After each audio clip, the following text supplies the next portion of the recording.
பள்ளி குழந்தைகளுக்கு வந்து தமிழ், ஆங்கிலம், ஹிந்தி இந்த 3 கல்வியும் இலவசமா கற்றுத் தருவோம்னு சொல்லியிருக்கீங்க.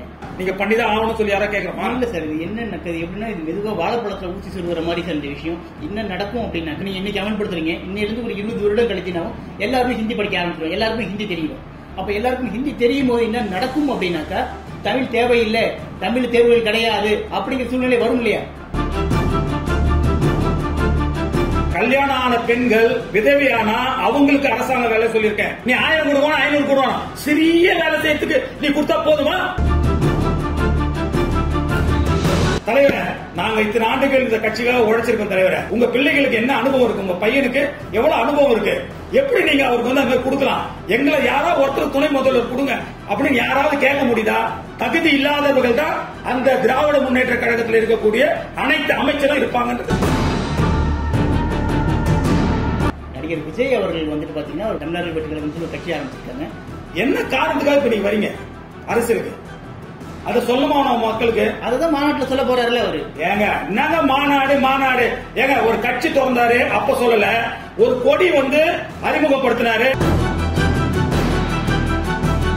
அதனால நீங்க நினைக்கிற சும்மா நான் 234 போட்டிடுவேன், நான் வெற்றி பெற்றுவேன், இதெல்லாம் வந்து இந்த டுபாகோர் பேச்சுல நம்ம பேச மாட்டோம்.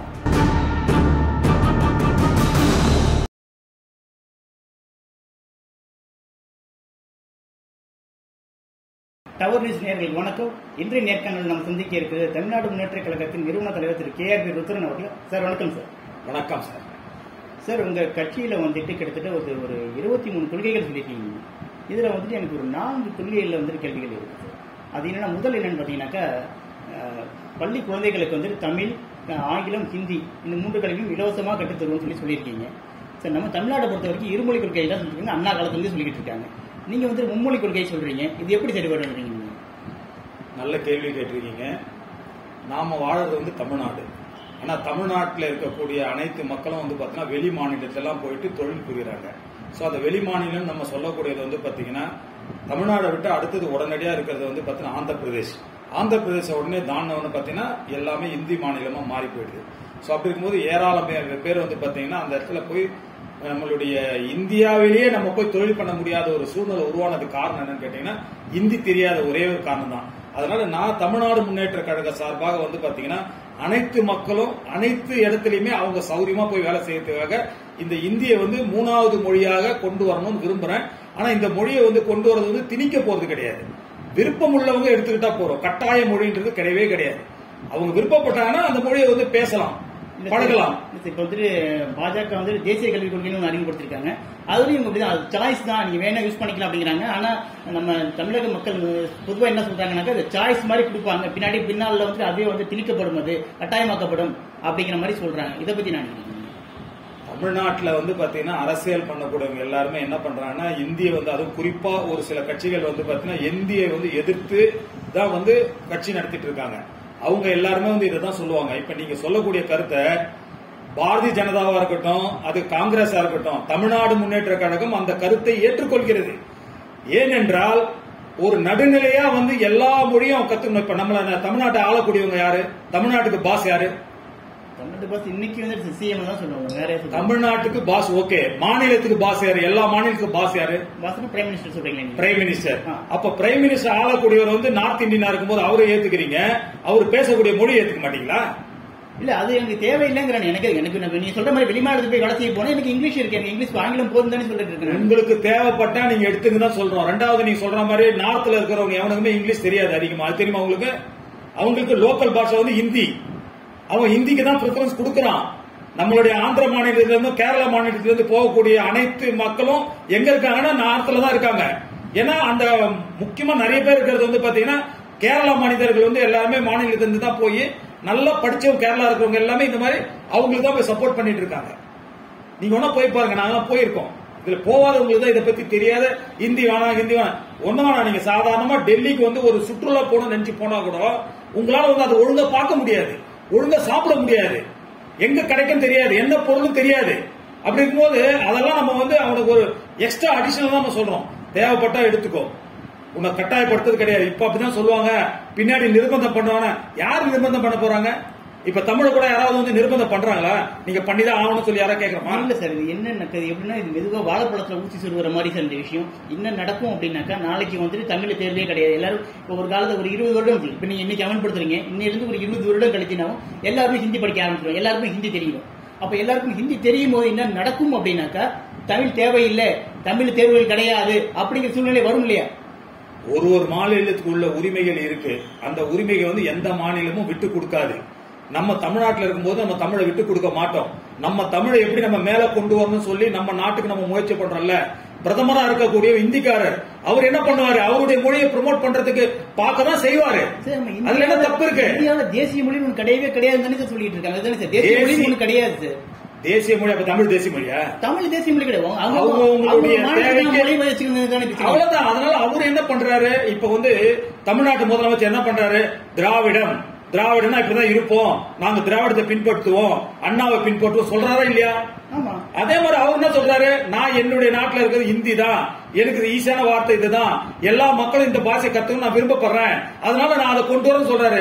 வேணுன்றவங்க எடுத்துக்க வேண்டியதுதான், வேணாம் விட்டுற வேண்டியதுதான். இப்ப இங்க இருக்கிறவங்க எல்லாருமே தமிழ் தான் பேசிருக்காங்களா? இல்ல தமிழர் ஒன்றே தான் தமிழ்நாட்டில் வாழ்ந்துருக்காங்களா? சொல்லுங்க. தமிழ் எல்லாருக்கும் தமிழ் பேசுறாங்க இல்லையா? தமிழ் மொத்தமா அழிஞ்சிடக்கூடாதுங்கிறதுக்காக. தமிழ் அழியாது. நாங்க வச்சிருக்க பேரு தமிழ்நாடு முன்னேற்ற கழகம். அப்படிங்கும்போது எப்படி நாங்க தமிழ்நாடு விட முடியும்? எங்களுடைய ஆரம்பமே தமிழ்நாடு தான்.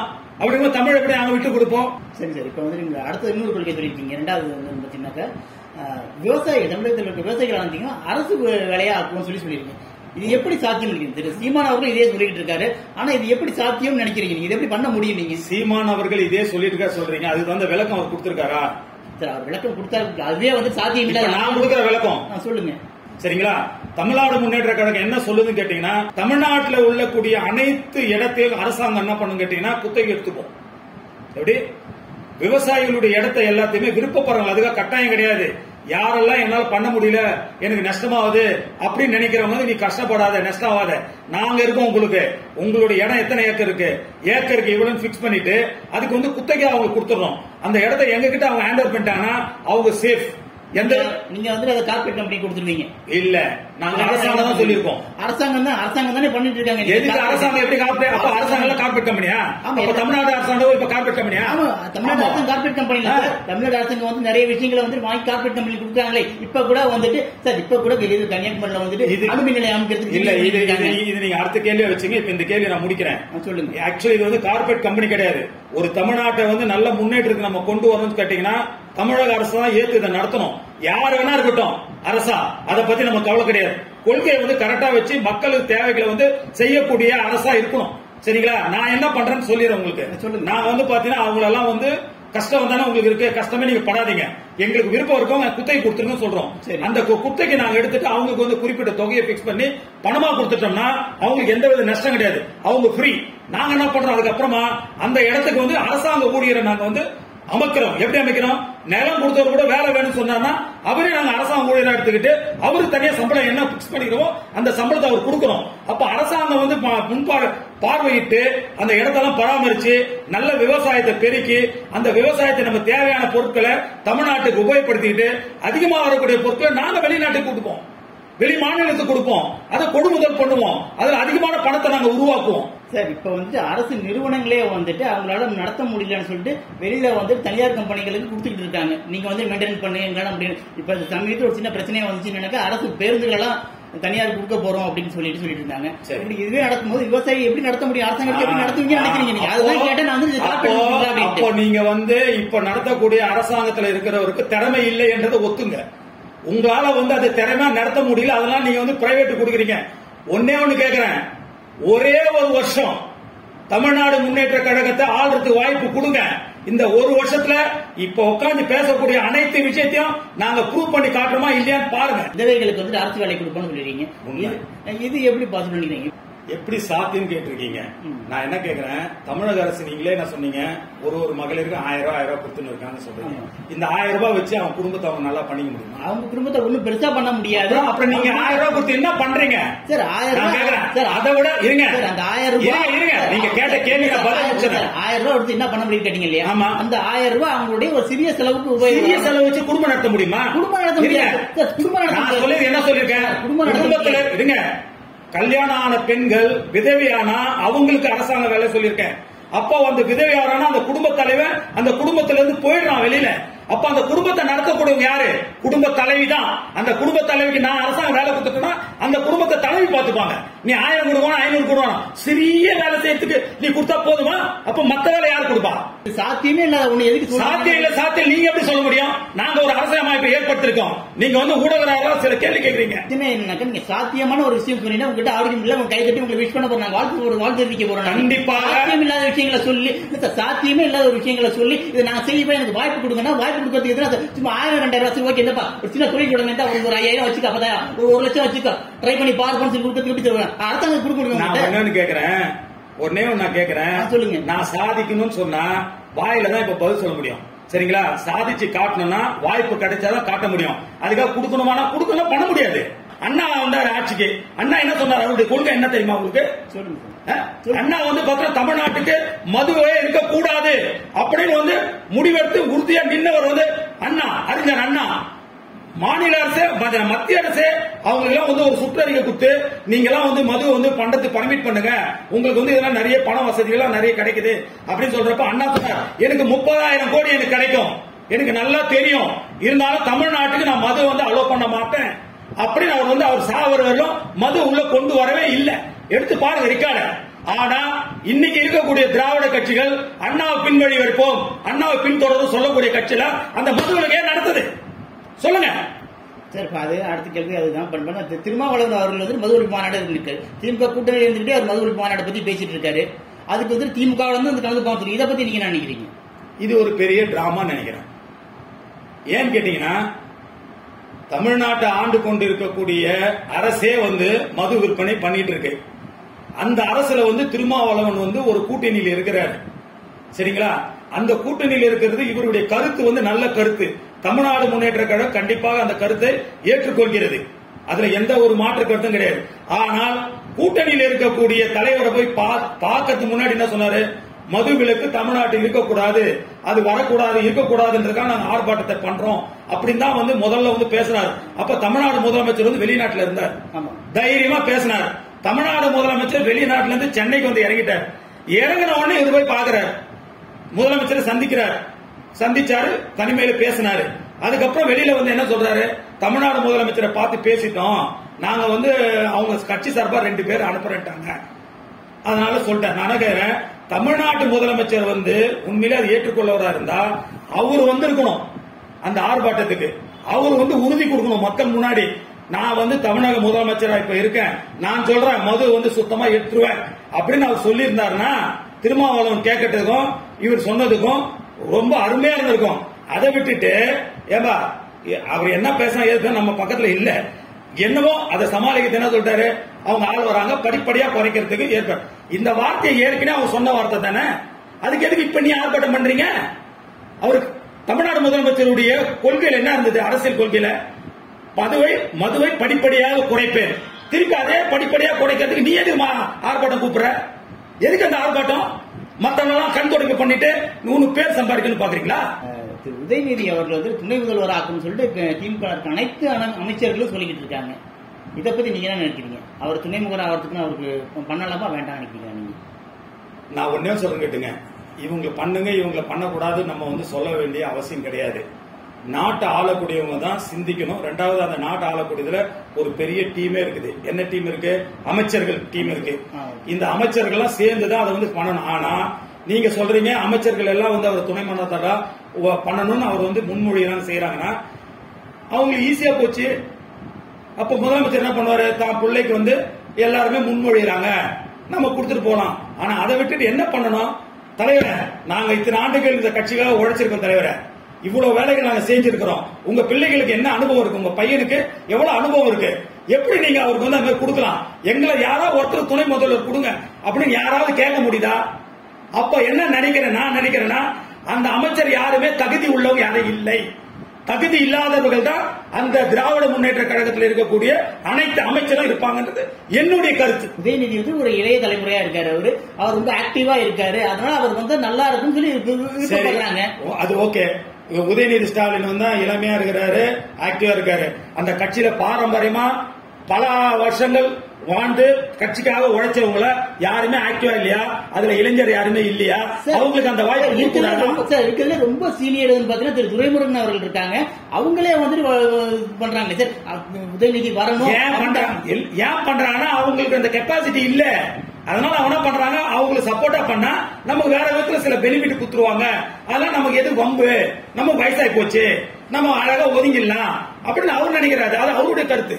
நடிகர் விஜய் அவர்கள் வந்துட்டு பாத்தீங்கன்னா ஒரு புதுசாக கட்சி தமிழர்கள் வெட்டுக்கழகம் ஒரு கட்சி ஆரம்பிச்சிருக்காங்க. அந்த கட்சிக்கு மாநாடு வந்து இந்த மாதமே நடத்துறதா இருந்துச்சு. அப்புறம் ஒரு சில காரணங்களால தள்ளி போய் அடுத்த மாதம் 27ஆம் தேதி சொல்லியிருக்காங்க. இந்த மாநாடு தள்ளி போனதுக்கு காரணம் வந்து திமுக தான் அப்படின்னு ஒரு பரவலா ஒரு குற்றச்சாட்டு போயிட்டு இருக்கு. இதை பத்தி என்ன நினைக்கிறீங்க? விஜய் வந்து புதுசா வந்து கட்சி ஆரம்பிச்சிருக்காரு. அவர் வந்து மாநாட்டு வந்து ஆரம்பிக்கிறது கேட்கிறாரு. அரசு வந்து அனுமதி கொடுக்கலன்னு சொல்றாரு. ஓகேவா? அதுக்கு 1000 காரணம் இருக்கலாம். புரியுதுங்களா? அரசுடைய கடமை விட அந்த காவல்துறையுடைய இதுதான் அதனுடைய விருப்பம். அதுல நிறைய இருக்கு. அனுமதி முதல்வர் அனுமதி யார் கொடுக்குறாங்க கேட்டீங்கன்னா காவல்துறை தான். தமிழக அரசு வந்து அனுமதி எதுவுமே கொடுக்கல. காவல்துறை அவங்க நடத்தக்கூடிய இடம் எங்க, அதனுடைய பிரச்சனைகள்லாம் என்ன, சுற்றுச்சூழல் எப்படி இருக்கு எல்லாத்தையும் பார்த்துட்டு இந்த இடத்துல வந்து இந்த ஒரு கூட்டம் நடத்தினா இவ்வளவு 1000 பேர் கூட்டினாலும் அதுக்கு தகுந்த இடமா இப்படி எல்லாம் பார்த்துட்டு காவல்துறை தான் இதுக்கு வந்து அனுமதி கொடுக்குது. தமிழக அரசு வந்து அனுமதி கொடுக்கல. சரிங்களா? இருங்க, காவல்துறை யார் கட்டுப்பாடு இருக்கு? யார் கட்டுப்பாடு இருக்கு? உங்ககிட்ட நான் ஒரு பொறுப்பு கொடுத்துட்டேன்னா நீங்க வந்து பார்த்து இது பண்ணலாமா வாழாமான்னு கேட்பீங்க ஒரு வார்த்தை. சரிங்களா? ஏன்னா நாளைக்கு பெரிய பிரச்சனை வந்தா நம்ம தலை உருளுமே, அதனால தலைமை கிட்ட கேட்போம் கேட்பாங்க. அந்த மாதிரி கேட்டிருப்பாங்க. அதனால வந்து ஆளுங்கட்சியோ மத்தவங்கள நம்ம வந்து குறை சொல்லக்கூடாது. இது சாதகமா இருக்கேன்னு கேட்டா ஆளுங்கட்சி வந்து இந்த மாதிரி தடுக்கிறதுக்கு வாய்ப்பு இருக்குன்னு யூகிக்கிறாங்க எல்லாருமே. அந்த யூகத்தின் அடிப்படையில் இப்படி சொல்றாங்க. இது வந்து விஜய்க்கு வந்து ஒரு பிளஸ் பாயிண்டா போகுது. ஏன்னா அவங்க மேல வந்து ஒரு தப்பான ஒரு அபிப்பிராயத்தை உண்டாக்குறதுக்கு விஜய்கள் வந்து இப்படி கூட பரப்புறதுக்கு வாய்ப்பு இருக்கு. நான் சொல்றேன், என்ன காரணத்துக்காக இப்ப நீங்க வரீங்க அரசியலுக்கு? அதை சொல்லுமா நம்ம மக்களுக்கு? அதுதான் மாநாட்டில் சொல்ல போறாருல அவரு. ஏங்க என்னங்க மாநாடு ஏங்க ஒரு கட்சி திறந்தாரு அப்ப சொல்லல, ஒரு கொடி வந்து அறிமுகப்படுத்தினாரு. அந்த கொடி அறிமுகத்தை கேட்கறாங்க சில பேரு, தலைவா இந்த மாதிரி இந்த கொடியில வந்து 2 பக்கம் ஏன போட்டீங்க, நடுவுல வந்து வாகை பூ வச்சிட்டீங்க, சுத்தியும் ஸ்டார் வச்சிட்டீங்க, இதெல்லாம் என்ன அர்த்தம் தலைவா, எதுக்காக இது மாதிரி பண்ணீங்க கேட்டா ஒரு தலைவர் பதில் சொல்ல. இப்ப நீங்க இத்தனை கேள்வி கேட்கறீங்க, எல்லா கேள்விக்கும் நான் பதில் கொடுக்கணும் இல்லையா? அப்ப நீ ஒரு கட்சி தலைவனா வரக்கூடிய நீ என்ன பண்ணணும்? அந்த இடத்துல அந்த பதில அவர் சொல்லிருக்கணும். என்ன சொல்ல தெரியுமா? நான் மாநாடு நடத்துறேன், அந்த மாநாடுல வாங்க நான் சொல்றேன். கட்சி கொடியோட விளக்கம் கொடுக்கறதுக்காக மாநாடு நடத்தப்படல, அவரோட வந்து கட்சி கொள்கைகளை சொல்றதுக்கு தான் மாநாடு. கட்சி கொடிகள் பத்தி விளக்கம் கொடுக்கறதுக்கான மாநாடு கிடையாது. நீங்க சொல்றது 100% உங்களுக்கு என்ன தெரியுது எனக்கு தெரியுது. நான் என்ன கேட்கறேன்னா, ஒரு கொடி அறிமுக விழா நீ வந்து கூப்பிட்டு எல்லாரும் உட்கார வச்சு பண்றப்போ அந்த கொடியை பத்தி அவன் கேள்வி கேட்கிறப்போ அந்த கொடியை பத்தி இங்க பதில் சொல்லாம மாநாட்டுல சொல்ல வேண்டிய அவசியம் என்ன? நான் சொல்லிட்டு அவசியம் என்ன? ஃபர்ஸ்ட் ஸ்பீச் வந்து மாநாட்டுல இருக்கணும்னு ஆசைப்படுறேன். என்ன ஃபர்ஸ்ட் ஸ்பீச் செகண்ட் இதெல்லாம் பேசவே இல்லையா? இதுக்கு முன்னாடி சினிமா பத்தி மட்டும் தான் பேசிட்டு அரசியல் பத்தி பேசல. அவருடைய அரசியல் நிலைப்பாடு அரசியல் ஸ்பீச்சை வந்துட்டு அவரோட மாநாட்டுல தான் முதல் சொல்றேன். அரசியல் ஸ்பீச் பேசுறதுக்கு இன்னும் எவ்வளவு இருக்கு. இன்னும் பல வருஷங்கள் அரசியல் பத்தி பேசதான் போறேன். முதல் அப்ப எதுக்கு நீங்க இங்க வச்சீங்க? அந்த மாநாட்டுல உங்க கொடியை காட்ட வேண்டியதானே? இதான் என் கொடின்னு. சரி, அது அவர் கட்சியோட நிலைப்பாடு அவரோட நிலைப்பாடு. இது நம்ம எப்படி சொல்ல முடியும்? அவங்க இன்னைக்கு பண்ண நாளைக்கு பண்ண வேண்டியதான் கேட்பாங்க. அவருடைய நிலைப்பாடு அவர் இருக்கும் போது எங்க நிலைப்பாடை நாங்க சொல்லுவோம். எங்களுக்கு அந்த உரிமை இருக்கு. இப்ப நீங்க சொல்ற மாதிரி அவர் நேரடியாக யாருமே கேள்வி கேட்கல. இப்ப கூட நான் நேரடியாக கேள்வி கேட்கல. கூட உங்களுடைய ஊடகம் மூலியமா தான் இந்த கேள்வி நான் வைக்கிறேன். நீங்க எப்படி சொல்ல வரீங்கன்னாக்கா அந்த கொடி அறிமுகப்படுத்த நேரடியாக பிரஸ் மீட்ல கலந்துக்கிட்டாரு, பிரஸ் மீட்ல கேள்வி கேட்டாங்க, அப்புறமா சொல்றாங்க மாதிரி சொல்ற நீங்க பேசிக்கிட்டு இருக்கீங்க சொன்னாரு. இல்ல அப்படி சொன்ன பிரஸ் மீட்டே நடக்கலையாங்க. அவர் ஸ்டேஜ்ல 2 நிமிஷம் பேசினாரு, பேசிட்டு போயிருக்காங்க. அவ்வளவுதான். நீங்க ஊடகத்தை தான் இருக்கீங்க. ஆமா, அடுத்த ஊடகத்தான் எடுத்து பாருங்க. அடுத்த ஊடகத்துல இது சம்பந்தமா எவ்வளவு விஷயங்கள் பேசியிருக்காங்க. அது வந்துட்டு அடுத்தவர்கள் கேள்வி கேட்டதுக்கு அந்த கட்சியை சார்ந்தவர்கள் தான் பதில் சொல்லியிருக்காங்களே தவிர விஜய் வந்துட்டு நான் அந்த கட்சி கொடிக்கான விளக்கத்தை வந்துட்டு மாநாட்டில் சொல்றேன் எங்க சொல்லியிருக்காரு எதுக்கமா கேக்குறாரு. இப்ப அந்த கொடியை பத்தி எல்லா விவரத்தையும் தெரிஞ்சுக்கிட்டு காலதாமதம் தெரிஞ்சுக்கிட்டு இப்ப வந்து மாநாட்டில் போய் பேசுவாரு. இப்ப நான் கேக்குறேன், நான் அவங்க கட்சியில சில கொள்கையை பத்தி நான் கேள்வி கேட்கிறேன். அந்த ஸ்பாட்ல விஜயால சொல்ல முடியுமா? அவருடைய கட்சி கொள்கை பேசுவாங்க சார். ஏங்க பேசுவா, நீங்க அவர் கட்சிக்கார மாதிரி பேசுறீங்க. அவர் கட்சிக்கார ஊடகரால் மாதிரி பேசலையே. அவர் கட்சி கொள்கையில வச்சு சொல்லிருக்காங்க. அதுதான் நான் சொல்ற கொள்கை சொல்லட்டும் பாருங்க. என்னுடைய 23 கொள்கையில நீங்க 23 கொள்கை கேள்வி கேளுங்க, நான் ரெடி. அதுலதான் நான் கேள்வி கேட்டேன். எனக்கு நீங்க 4 தான் கேட்டீங்க. அதே போல அவர் வந்து கொள்கை அறிவிக்கட்டும். எனக்கு அந்த 4 கொள்கைகள் எனக்கு அந்த 4 கொள்கைகள்ல தான் இப்போ கருத்து ஏற்பாடு இருக்கு. அதனாலதான் அந்த 4 கேள்வி கேட்டுங்க. எனக்கும் எந்த ஒரு விஷயம் கிடையாது. நாங்க எங்களுடைய விஷயத்தை கொண்டு போய் நீங்க மக்கள் மத்தியில இருந்து விடுறதுக்காக இந்த கேள்வி எல்லாம் கேக்குறீங்க. ஆமா, சரிங்களா? கண்டிப்பா. நான் என்ன கேக்குறேன்னா, அவரு கொள்கை அறிவிக்கட்டும், அந்த கொள்கை அறிவிச்சவனா அந்த கொள்கை என்ன தெரிஞ்சுக்கிட்டு இதே மாதிரி ஒரு பிரிண்ட் பண்ணிட்டோம். அவர் அறிவிச்ச கொள்கையில நான் கேள்வி கேட்கிறேன். கண்டிப்பா சார். அவரால பதில் சொல்ல முடியுமா? நீங்க இல்ல சார், எல்லாருமே கேள்வி நானுமே கேள்வி கேட்பேன். நீங்க கேட்கிற கேள்வி வேற. நீங்க ஊடகத்துறை, நாங்களும் தமிழ்நாட்டு அரசியல்ல ஒரு அங்கம். அந்த அங்கத்துக்கு நீங்க பதில் சொல்லி ஆகணும்.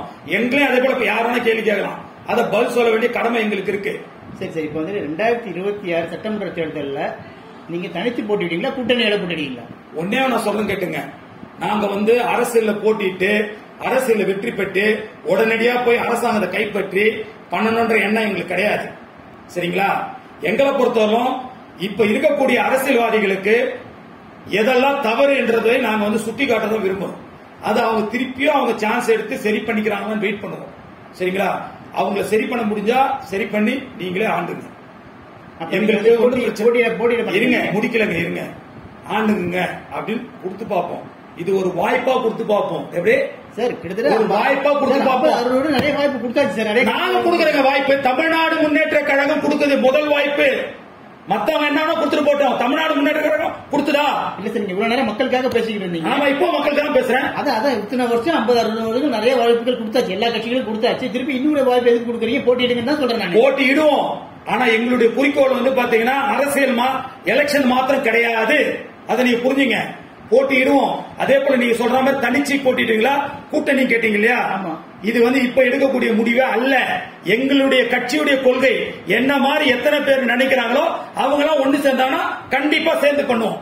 ஆனா இதெல்லாம் வேலைக்கு ஆகாது, இவரெல்லாம் இவங்க பண்ணா எப்படி ஜெயிப்பாரு, இப்படி வந்து மூட நம்பிக்கை உங்களை மாதிரி எப்படி சாத்தியம் அவங்க நினைச்சாங்கன்னா சாத்தியமே வராது. அந்த மாதிரி அந்த காலகட்டத்தில் கண்டிப்பா நாங்க வந்து பேசுவோம், பேச்சுவார்த்தை நடத்துவோம்.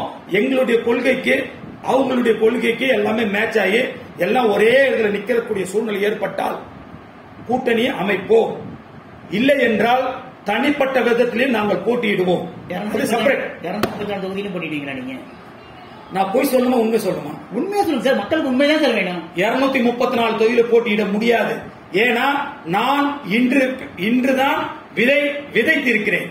இந்த விதை முளைக்க வேண்டும், செடியாக வேண்டும், மரமாக வேண்டும், அதுக்கப்புறம் காய் வர வேண்டும், அதுக்கப்புறம் தான் பழம் மக்களுக்கு கிடைக்கும். அதனால நீங்க நினைக்கிற சும்மா நான் 234 போட்டிடுவேன், நான் வெற்றி பெற்றுவேன், இதெல்லாம் வந்து இந்த டுபாகோர் பேச்சுல நம்ம பேச மாட்டோம். பிராக்டிகலா முடியாது. எங்களால எத்தனை மாவட்டத்தில் முடியுமோ தனிமையா நின்னாலும் சரி, கூட்டணி நின்னாலும் சரி, கூட்டணி நின்னா பிரிச்சுப்போம். எல்லாருக்கும் கொஞ்சம் மாவட்டம் கொடுத்துருவோம். தனிப்பட்ட நின்னோம்னா எங்க சக்திக்கு எத்தனை மாவட்டம் நிக்க முடியுமோ அத்தனை மாவட்டத்தில் முதல்ல கால் ஊன்றதுக்கு முயற்சிகள் பண்ணுவோம். மக்கள் எங்களை ஊக்க வச்சு நாங்க எங்க கட்சி சார்பா நிக்கிறவங்க எல்லாருமே ஜெயிச்சு வந்தாங்கன்னா அடுத்த எலெக்ஷன்ல 234 தொகுதியில ஒருத்தர்கிட்ட கூட ₹1 கட்சியுடைய தொண்டு, கட்சியுடைய நிதி பணம் சொல்லி வாங்காம 234 தொகுதியிலையும் நிக்க வைப்போம். அது இந்த வாட்டி அல்ல, அடுத்த முறை 31ல. இவ்வளவு நேரம் அலுவலகத்துக்கு வந்து பல நல்ல அறிய தகவல் கொடுத்தது ரொம்ப நன்றி சார். கண்டிப்பாக இந்த டவர் ஊடகத்துறையில் என்னை அழைத்து எங்களுடைய கருத்தை அழகாக பதிவு செய்து இதை அனைத்தையும் மக்களிடத்தில் கொண்டு போய் சேர்ப்பதற்காக, மக்களுக்காகவும் இந்த ஊடகத்துறை அனைத்து நண்பருக்காகவும் தமிழ்நாடு முன்னேற்ற கழகத்தின் சார்பாக நன்றி தெரிவித்து விடைபெறுகிறேன். நன்றி, வணக்கம்.